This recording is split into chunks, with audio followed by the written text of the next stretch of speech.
ನಮಸ್ತೆ, ನಾನು ಡಾಕ್ಟರ್ ಧನ್ಯಶ್ರೀ, ನಿಸರ್ಗ ಹಾಸ್ಪಿಟಲ್, ಜಯನಗರ, ಬೆಂಗಳೂರು. ಇವತ್ತಿನ ವಿಡಿಯೋದಲ್ಲಿ ನಾವು ಬ್ಲೋಟಿಂಗ್, ಹೊಟ್ಟೆ ಉಬ್ಬರ ಅಥವಾ ಗ್ಯಾಸ್ ಟ್ರಬಲ್ ಸಮಸ್ಯೆಗೆ ಏನೇನು ಕಾರಣಗಳು ಮತ್ತು ಅದಕ್ಕೆ ಸುಲಭವಾಗಿ ಮನೆಯಲ್ಲಿ ಏನೇನು ಮದ್ದು ಮಾಡ್ಕೋಬಹುದು ಅಂತ ತಿಳ್ಕೊಳ್ಳೋಣ. ಮೊದಲಿಗೆ ಇದಕ್ಕೆ ಏನೇನು ಲಕ್ಷಣ ಇರುತ್ತೆ ಅಂತ ತಿಳ್ಕೊಳ್ಳೋಣ. ಸೊ ಬ್ಲೋಟಿಂಗ್ ಇದ್ದಾಗ ಏನಾಗುತ್ತೆ ಅಂದ್ರೆ ಹೊಟ್ಟೆ ಉಬ್ಬರ ತರ ಫೀಲ್ ಆಗುತ್ತೆ. ಹಲವರಲ್ಲಿ ಡರ್ಕೆ ಬರೋದು ಅಥವಾ ಪದೇ ಪದೇ ತೇಗ್ ಬರ್ತಾ ಇರುತ್ತೆ. ಇನ್ ಕೆಲವರಲ್ಲಿ ಕೆಳಗಿಂದ ಗ್ಯಾಸ್ ಪಾಸ್ ಆಗ್ತಾ ಇರ್ಬೋದು. ಇನ್ ಕೆಲವರಿಗೆ ಹೊಟ್ಟೆ ಉಬ್ಬರ ಆಗಿ ಹಸುವೆಲ್ಲ ಕಡಿಮೆ ಆಗಿರುತ್ತೆ. ಗ್ಯಾಸ್ ಪಾಸ್ ಆಗದೆ ತುಂಬಾ ಸಂಕಟ ಪಡ್ತಾ ಇರ್ತಾರೆ. ಇನ್ ಕೆಲವರಿಗೆ ಹೇಗಿರುತ್ತೆ ಅಂದ್ರೆ ಬಾಡಿ ಪೇನ್ಸ್ ಎಲ್ಲ ಸ್ಟಾರ್ಟ್ ಆಗುತ್ತೆ. ನಾವು ಕೇಳಿದ್ರೆ ನಮ್ಗೆ ಬೆನ್ನು ಬರುತ್ತೆ, ಕತ್ ನೋವು ಬರುತ್ತೆ ಅಂತ ಹೇಳ್ತಾರೆ. ಒಂದೇ ಪ್ಲೇಸ್ ಅಲ್ಲಿ ಪೇನ್ ಇರುತ್ತಾ, ಚೇಂಜ್ ಆಗುತ್ತಾ ಅಂತ ಕೇಳಿದ್ರೆ ಇಲ್ಲ, ಚೇಂಜ್ ಆಗುತ್ತೆ ಅಂತ ಹೇಳ್ತಾರೆ. ಸೊ ದಿನೇ ದಿನೇ ಬೇರೆ ಬೇರೆ ಪ್ಲೇಸ್ ಅಲ್ಲಿ ಇವರಿಗೆ ಹಿಡಿತ ತರ ಅನ್ಸೋದು, ಇಲ್ಲ ಪೇನ್ ಬರೋ ತರ ಅನ್ಸೋದು, ಈ ತರ ಅನ್ಸ್ತಾ ಇರುತ್ತೆ. ಇನ್ ಕೆಲವರಲ್ಲಿ ಎಲ್ಲಿ ಮುಟ್ಟಿದ್ರು ತೇಗ್ ಬರುತ್ತೆ, ಅಷ್ಟೊಂದು ಗ್ಯಾಸ್ ಇರುತ್ತೆ. ಸೊ ಇಂಥ ಸಮಸ್ಯೆಗೆ ಏನೇನು ಕಾರಣ ಇರ್ಬೋದು ಅಂತ ತಿಳ್ಕೊಳ್ಳೋಣ. ಮೊದಲನೇ ಕಾರಣ ಏನಂದ್ರೆ ಹೈಪೋ ಅಸಿಡಿಟಿ. ಸೊ ನಾವು ತಿನ್ನುವಂತ ಆಹಾರ ಚೆನ್ನಾಗಿ ಡೈಜೆಸ್ಟ್ ಆಗ್ಬೇಕು ಅಂದ್ರೆ ನಮ್ಮ ಹೊಟ್ಟೆಯಲ್ಲಿ ಕರೆಕ್ಟ್ ಪ್ರಮಾಣದಲ್ಲಿ HCl ಪ್ರೊಡಕ್ಷನ್ ಆಗ್ಬೇಕು. ಸೊ ಈ HCl ಆಸಿಡ್ ಪ್ರೊಡಕ್ಷನ್ ಕಮ್ಮಿ ಆದಾಗ ನಾವು ತಿನ್ನುವಂತ ಆಹಾರ ಹೊಟ್ಟೆಯಲ್ಲಿ ಕರೆಕ್ಟ್ ಆಗಿ ಡೈಜೆಸ್ಟ್ ಆಗಲ್ಲ. ಈ ಫುಡ್ ಪಾರ್ಟಿಕಲ್ಸ್ ಹಾಗೇನೆ ಹೊಟ್ಟೆಯಲ್ಲಿ ಉಳ್ಕೊಂಡು ಫರ್ಮೆಂಟ್ ಆಗಿ ಗ್ಯಾಸ್ ಪ್ರೊಡಕ್ಷನ್ ಆಗುತ್ತೆ. ಈ ಗ್ಯಾಸ್ ಪದೇ ಪದೇ ಬಾಯಲ್ಲಿ ತೇಗು ತರ ಅವಾಗ ಬರ್ತಾ ಇರುತ್ತೆ. ಇನ್ನು ಎರಡನೇ ಕಾರಣ ಏನಂದ್ರೆ ನಮ್ಮ small intestinal bacterial over growth ಅಥವಾ small intestinal fungal over growth ಅಂತ ನಾವು ಹೇಳ್ತೀವಿ, ಸಿಬೋ ಮತ್ತೆ ಸಿಫೋ. ಏನಾಗುತ್ತೆ ಅಂದ್ರೆ ನಮ್ಮ ಸ್ಮಾಲ್ ಇಂಟೆಸ್ಟೈನ್ ಅಲ್ಲಿ ಕೆಟ್ಟ ಬ್ಯಾಕ್ಟೀರಿಯಾಗಳ ಪ್ರಮಾಣ ಜಾಸ್ತಿ ಆದಾಗ ಇವುಗಳು ನಾವು ತಿನ್ನುವಂತ ಆಹಾರದಲ್ಲಿರುವಂತಹ ನಾರಿನಾಂಶವನ್ನು ಫರ್ಮೆಂಟ್ ಮಾಡಿ ಅದರಿಂದ ಗ್ಯಾಸ್ ಪ್ರೊಡ್ಯೂಸ್ ಮಾಡುತ್ತೆ. ಮೂರನೇದೇನಂದ್ರೆ ನಮ್ಮ ಲಾರ್ಜ್ ಇಂಟೆಸ್ಟೈನ್, ದೊಡ್ಡ ಕರಳಲ್ಲಿ ಗ್ಯಾಸ್ ಪ್ರೊಡಕ್ಷನ್ ಆದಾಗ ಅದು ಫ್ಲಾಟುಲೆನ್ಸ್ ಅಂದ್ರೆ ಕೆಳಗಿಂದ ಗ್ಯಾಸ್ ಪಾಸ್ ಆಗುತ್ತೆ. ಅಥವಾ ನಿಮ್ಗೆ ಮಲಬದ್ಧತೆ ಸಮಸ್ಯೆ, ಕಾನ್ಸ್ಟಿಪೇಷನ್ ಇದ್ರೆ ಅವರಲ್ಲಿ ಕೂಡ ಕಾಮನ್ ಆಗಿ ಈ ತರ ಪದೇ ಪದೇ ಗ್ಯಾಸ್ ಪಾಸ್ ಆಗುವಂತದ್ದು, ಗ್ಯಾಸ್ ಪ್ರೊಡ್ಯೂಸ್ ಆಗುವಂತದ್ದು ಆಗ್ತಾ ಇರುತ್ತೆ. ಸೊ ನಾವು ಏನ್ ಕಾರಣ ಅಂತ ತಿಳ್ಕೊಂಡು ಅದನ್ನ ಪರಿಹರಿಸಬೇಕಾಗುತ್ತೆ. ಕೆಲವರಲ್ಲಿ ಪರ್ಟಿಕ್ಯುಲರ್ ಫುಡ್ ಐಟಮ್ಸ್ ತಿಂದಾಗ ಈ ತರ ಪ್ರಾಬ್ಲಮ್ ಕಂಡು ಬರುತ್ತೆ. ಮೇನ್ಲಿ ಏನಂದ್ರೆ ಪ್ರೋಟೀನ್ ರಿಚ್ ಆಗಿರುವಂತಹ ಫುಡ್, ಈಗ ಮೊಟ್ಟೆ ಇರ್ಬೋದು, ನಾನ್ ವೆಜ್ ಫುಡ್ ಇರ್ಬೋದು, ಇಲ್ಲ ಬೇಳೆ ಕಾಳು, ಇಂಥವುಗಳು ತಿಂದಾಗ ಜಾಸ್ತಿ ಗ್ಯಾಸ್ ಪ್ರೊಡಕ್ಷನ್ ಆಗುತ್ತೆ. ಹೊಟ್ಟೆ ಉಬ್ಬರ, ಹಸಿವಿಲ್ಲದೆ ಇರುವಂತದ್ದು, ಹೊಟ್ಟೆ ಸಂಕಟ ಆಗುವಂತದ್ದು, ಈ ತರ ಎಲ್ಲ ಕಂಡು ಬರ್ತಾ ಇರುತ್ತೆ. ಇದು ಮೇನ್ಲಿ ಏನಕ್ಕೆ ಅಂದ್ರೆ ಹೊಟ್ಟೆಯಲ್ಲಿ ಒಳ್ಳೆ ಬ್ಯಾಕ್ಟೀರಿಯಾದ ಪ್ರಮಾಣ ಕಮ್ಮಿ ಆದಾಗ, ಕೆಟ್ಟ ಬ್ಯಾಕ್ಟೀರಿಯಾಸ್ ಜಾಸ್ತಿ ಆದಾಗ ಕೂಡ ಈ ತರ ಸಮಸ್ಯೆ ಕಂಡು ಬರುತ್ತೆ.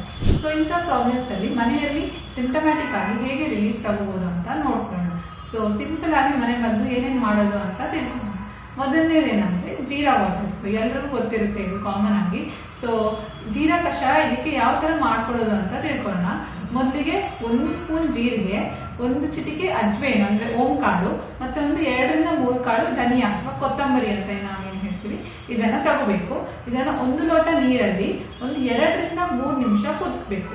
ಸೊ ಈ ತರ ಮಾಡ್ಕೊಂಡು ಈ ನೀರ್ನ ನೀವು ಊಟದ ನಂತರ ತಗೊಳ್ಳೋದ್ರಿಂದ ನಿಮ್ಮ ಡೈಜೆಷನ್ ಇಂಪ್ರೂವ್ ಮಾಡಕ್ಕೆ ಇದು ತುಂಬಾ ಹೆಲ್ಪ್ ಮಾಡುತ್ತೆ. ಹಾಗೇನೆ ಜೀರಿಗೆ ಗ್ಯಾಸ್ ಅನ್ನ ಒಂದ್ಸತಿ ದೇಹದಿಂದ ರಿಲೀಸ್ ಮಾಡಕ್ಕೆ ಕೂಡ ಹೆಲ್ಪ್ ಮಾಡುತ್ತೆ. ಸೊ ನಿಮಗೆ ಕ್ವಿಕ್ ಆಗಿ ಒಂದು ರಿಲೀಫ್ ಸಿಗುತ್ತೆ. ಎರಡನೇದು ಏನಂದ್ರೆ ಜಿಂಜರ್. ಸೊ ಶುಂಠಿ ಕೂಡ ತುಂಬಾ ಒಳ್ಳೆಯದು. ಸೊ ಊಟದ ನಂತರ ಒಂದು ಸಣ್ಣ ಪೀಸ್ ಶುಂಠಿಯನ್ನ ಜಗ್ದು ತಿನ್ನೋದಿರ್ಬೋದು, ಅಥವಾ ಶುಂಠಿನ ಜಜ್ಜಿ 1 ಸ್ಪೂನ್ ರಸನ 1 ಲೋಟ ನೀರಲ್ಲಿ ಹಾಕೊಂಡು ಕುಡಿಬಹುದು. ಸೊ ಈ ತರ ಮಾಡೋದ್ರಿಂದ ಕೂಡ ನಿಮ್ಗೆ ಇದರಿಂದ ಹೆಲ್ಪ್ ಆಗುತ್ತೆ. ಸೊ ಶುಂಠಿಯಲ್ಲಿ ಪ್ರೋಟೀನ್ ಡೈಜೆಸ್ಟಿಂಗ್ ಎನ್ಸೈಮ್ಸ್ ಕೂಡ ಇರುತ್ತೆ. ಸೊ ಇದು ನೀವು ಏನ್ ಮಾಡುತ್ತೆ ಅಂದ್ರೆ ನೀವು ತಿನ್ನುವಂತ ಆಹಾರದಲ್ಲಿರುವ ಪ್ರೋಟೀನ್ಸ್ ನ ಚೆನ್ನಾಗಿ ಡೈಜೆಸ್ಟ್ ಮಾಡಕ್ಕೆ ಹೆಲ್ಪ್ ಮಾಡುತ್ತೆ. ಹಾಗೇನೆ ಗ್ಯಾಸ್ಟ್ರಿಕ್ ಮೊಟಿಲಿಟಿ ಕೂಡ ಇಂಪ್ರೂವ್ ಮಾಡುತ್ತೆ. ಸೊ ದೇಹದಲ್ಲಿ ಈಗ ನಾವು ಬಾಯಿಯಿಂದ ಹೊಟ್ಟೆಗೆ, ಇಂಟೆಸ್ಟೈನ್ಗೆ ಈ ಮೊಟಿಲಿಟಿನ ಫಾಸ್ಟ್ ಆಗಿ ಮಾಡುತ್ತೆ. ಆಗ ಫುಡ್ ಎಲ್ಲೂ ನಿಂತ್ಕೊಳ್ಳದೆ ಫರ್ಮೆಂಟೇಶನ್ ಆಗೋದನ್ನ ತಡೆಯುತ್ತೆ. ಮೂರನೇದೇನಂದ್ರೆ ಹಿಂಗು.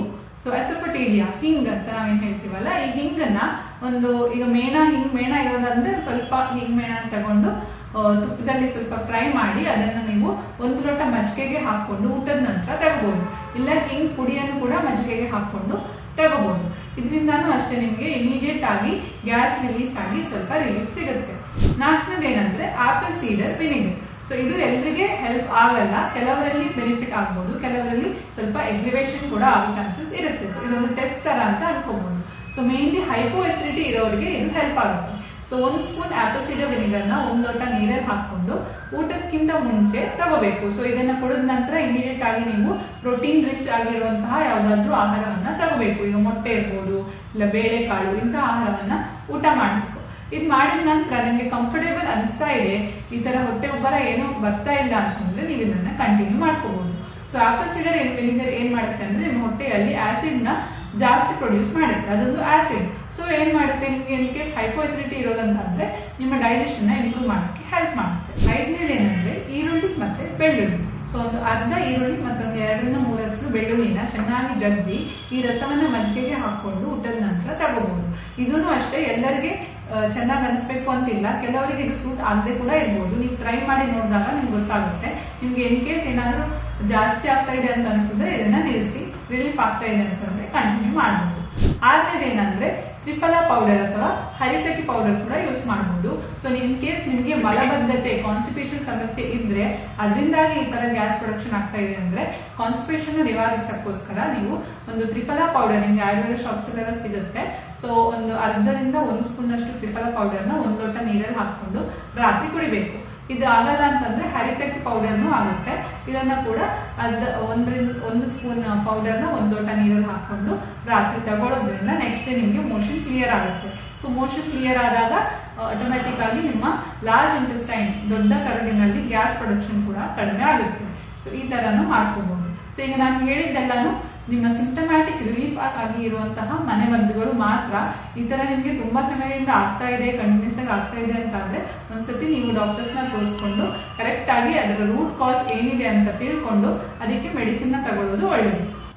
ಧನ್ಯವಾದಗಳು.